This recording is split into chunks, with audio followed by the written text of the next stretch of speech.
Hi, I'm John Van Allen. The purpose of this podcast is to discuss sample audit issues that we see, particularly related to the various categories that an auditor has selected for review.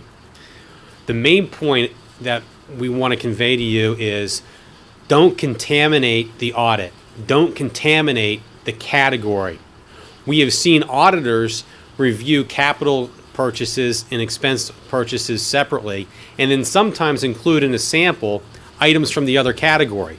So for example, they've included expense items in their capital review, or vice versa, they've included capital items in their expense samples. That latter issue is a big problem, because if you have a major purchase of a capital asset included in your expense sample, it can greatly skew an error rate to project a very large assessment against your company. Similarly, what you want to make sure is that the audit doesn't include any outliers or very large, unusual transactions within a sample audit. You want to have them audit those completely outside of that sample that they've selected for review.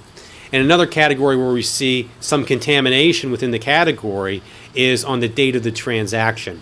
Sometimes an auditor will use both transaction date or check date to include a transaction within a sample, when they should be using either transaction dates only or check dates only.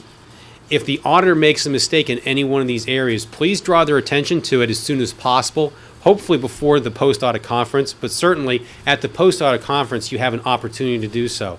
If the auditor refuses to budge on it, those are excellent grounds for an appeal. I'm John Van Allen, and good luck with your audit.